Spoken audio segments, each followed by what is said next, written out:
Jadi sementara ini kan yang sedang dilakukan itu bayi setelah lahir ya dok ya? Setelah lahir. Nah, setelah lahir. Nah itu prosesnya seperti apa dok yang dilakukan oleh tim dokter sendiri? Proses setelah dia lahir. Setelah lahir kan mau di operasi nih. Okay.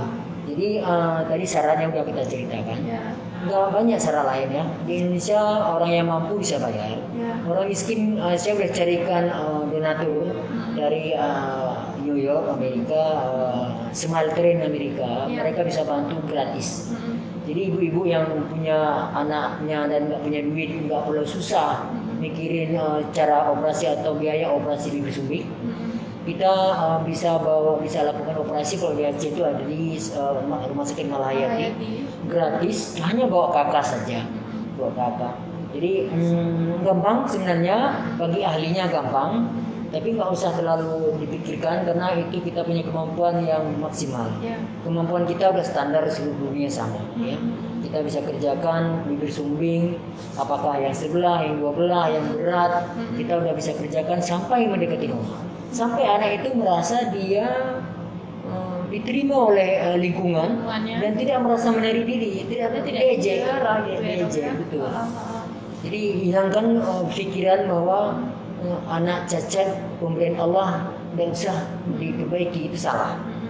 Jadi segala kekurangan yang ada kita wajib memperbaiki sampai mendekati normal, sampai yang lain agar anak ini bisa sekolah, bisa kerja seperti bekerja dan bergaul sama teman-temannya seperti anak lainnya ya. Terlalu banyak anak-anak yang sumbing itu bisa bekerja jadi PNS, jadi tentara, jadi polisi, jadi dokter, ya udah banyak dan nggak ada masalah. Jadi dia dalam otaknya udah terfokus bahwa dia sama seperti yang lain.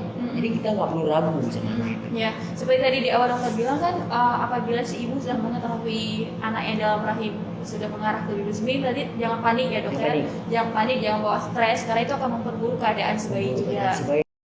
Iya, jaga kesehatan dan semuanya. Karena nanti setelah lahir kita cari cara, pasti ada caranya ya dok ya. Ketemu kita. Ya, jadi di Rumah Sakit Malahayati. Dan kita punya kerjasama juga Serambi sama Bedah Plastik SLP Center Aceh. Dan itu kita bisa kumpulkan, bisa. Kalau miskin kita jemput ke rumahnya. Iya, seperti salah satu relawan itu ya, Mbak Rahmat ya dari Smile Train. Dia bahkan ke seluruh pelosok Aceh dia datangi ya, dia cari nih, dia keliling. Dia anak yang baik, dia teringat dulu dia juga pernah menderita seperti itu, dan dia ingin membantu seluruh anak yang sama seperti dia untuk diperbaiki, dibantu. Jadi agar anak bisa tampil percaya diri, anak bisa sekolah sampai sarjana, anak bisa bekerja seperti yang lain. Jadi tidak membebani keluarganya.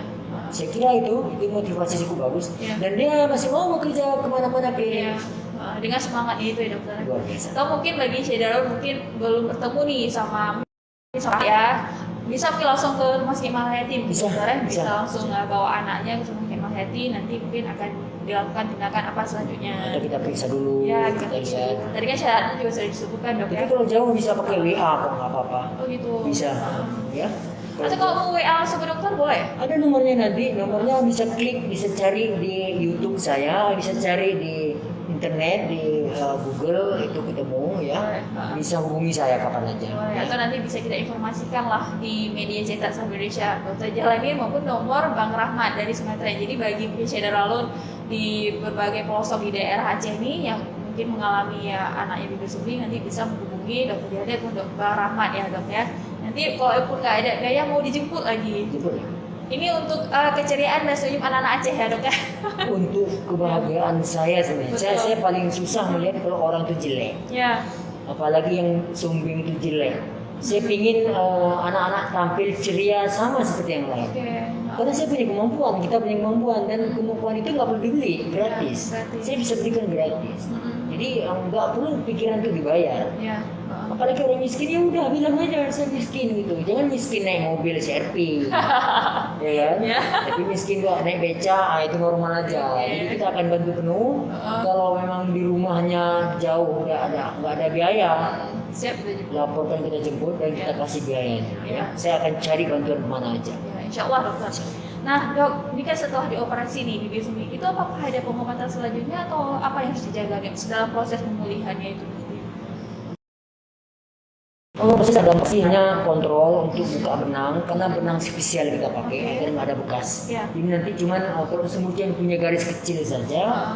Kemudian pada masa pertumbuhan anak setelah 3 bulan nanti setahun penyembuhan luka kita bisa ajari dia speech therapy. Ya.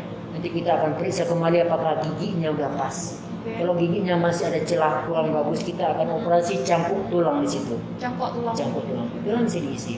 Kemudian kita evaluasi lagi sampai dia bicaranya mendekati normal, sampai dia bisa bicara bismillah dengan baik, sampai dia bisa bicara baca ayat Quran dengan baik. Ya, baik. Jadi kalau misalnya masih kurang, kita masih bisa perbaiki lagi. Perbaiki sampai suaranya jelas. Oke, berarti sampai dia mengucapkan kata-kata itu secara jelas. Kalau belum jelas kita perbaiki Ya, lagi. kalau anatominya kurang pas, perbaiki. Tapi kalau anatominya sudah pas, tapi dia masih bicara belum, kita ajari cara melatih bicara kepada anak. Bisa rapi. Baik. Nah, dokter nih terakhir nih dok. Nah, di Aceh kan dokter juga sudah sangat lama nih, mana ini operasi 20 tahun lebih. 20 tahun lebih ya dok, wah. Itu bukan waktu yang sangat Saya singkat. termasuk yang paling tua di Sumatera. Ya. Jadi saya urutan ke-5 lah. Ya, punya plastik di Sumatera waktu itu tahun 2001 itu dulu ya. Kemudian ditambah yang baru-baru sekarang ada sekitar hampir 20 orang di Sumatera. Di Aceh kita udah punya 4 orang. Udah plastik. Udah plastik. Nah, dokter melihat selama 20 tahun ini kan dok yang soal operasi. Gimana sih sebenarnya kasus di Aceh dokter untuk anak-anak yang melalui sendiri sendiri? Jumlah kasus di Aceh itu saya udah teliti beberapa tahun yang lalu. Itu sekitar 0,1 dari kelahiran hidup. Berarti sekitar hampir 200-an per tahun. Per tahun. Anak mengalami bibir sumbing. Jadi saya udah kerjakan dari tahun 2001 sampai hari ini sekitar 5.700 lebih kasus beda plastik. Kasus bibir sumbing. 5.000 orang saya kerjakan udah. Jadi begitu banyak dan udah menyebar seluruh Aceh dan mereka udah sekolah, udah kuliah dan alhamdulillah kita bersyukur, saya senang mereka udah tampil percaya diri. Itu saja, saya nggak perlu diberikan yang lain. Dengan melihat mereka tersebut itu sudah menjadi kepuasan tersendiri ya dok ya. Jadi ilmu kita bermakna, bermanfaat bagi orang lain. Nah dok, kalau misalnya di seluruh Indonesia, kalau Aceh termasuk ke apa dia? Apa masih memang untuk kasus bibir sumbing masih rendah ya, atau memang masuk kategori rata-rata seluruh dunia saya lihat itu 0,1 sampai 0,2. Di Afrika ada lebih besar sedikit 0,2. Di India lebih besar sedikit. Mungkin karena faktor gizi ya, gizi. Tapi di Aceh dan di tempat lain itu mirip-mirip 0,1 beda sedikit. Kita udah teliti. Dan alhamdulillah karena kita udah punya tempat operasi yang standar, jadi semua udah tertangani. Jadi di tempat lain itu nyaris mereka terlantar. Terlantar, anak sumbing itu dikerjakan miring-miring. Kita lihat aja susah gitu. Saya melihat anak yang tidak dikerjakan profesional itu susah. Hati ini nggak nyaman gitu, karena ini nggak pas itu. Jadi kalau dia minta pertolongan kita akan coba perbaiki sampai dia mendekati anak-anak lain. Anak-anak yang lainnya juga. Oke, baik dokter. Berarti dokter dari tadi yang dokter sampaikan bahwa bibir sumbing ini bisa dicegah ya dok. Maksudnya gini, dalam usia yang 3 bulan pertama itu harus betul dijaga kan, betul dijaga lah ibunya tadi itu. Insya Allah kita kan usaha nih dok, tapi semua kembali ke Allah ya gitu. Iya betul.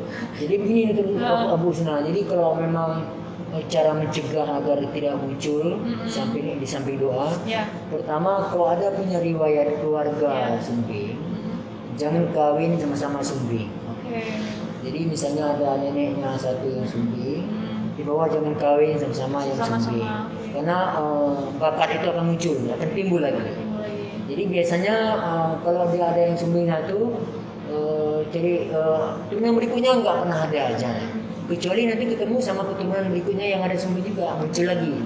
Nah itu satu genetik gitu namanya. Ya. Kemungkinan lain misalnya kalau bukan genetik didapat itu misalnya pas udah tahu hamil dari awal hindari makanan yang nggak baik, hindari makanan nggak betul. Kalau sakit berobat ke dokter, jangan makan obat sendiri.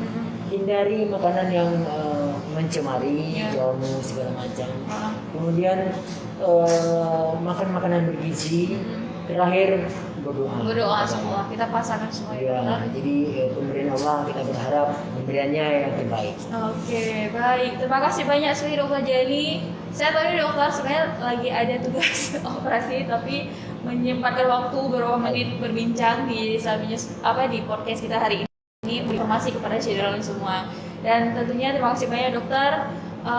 Sehat selalu dokter.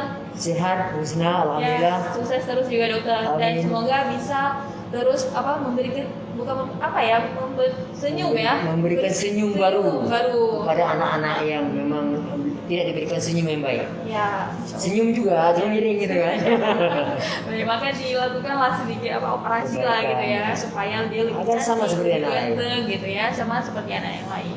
Nah, demikian dari Syedalun perbincangan saya hari ini bersama Dokter Jailani, dan semoga saja semua yang kita sampaikan ini semua bermanfaat bagi Syedalun semua. Dan sekali lagi, apabila memang ada keluarga maupun juga mungkin adik, kakak ataupun siapalah gitu saudara yang memang mengalami bersumbing, bisa nanti langsung ke Rumah Sakit Al Hayati Banda Aceh. Nanti bisa langsung bertemu sama Dokter Jailani yang akan langsung menanganinya. Sekali lagi saya ucapkan terima kasih dokter. Terima kasih banyak, Memang Bu Husna. saya merasa saya tahu dokternya sibuk nih, tapi menyempatkan waktunya saya sangat merasa tersenyum gitu. Kita harus memberikan juga yang Ya, terbaik. informasi ya. Baik, terima kasih dokter. Ya. Dan channel demikian tadi bincang saya bersama Dokter Jailani dengan tema kita hari ini yaitu bibir sumbing, penyebab dan solusi. Dan sampai berjumpa lagi dalam edisi program selanjutnya. Saya akhiri, wassalamualaikum warahmatullahi wabarakatuh.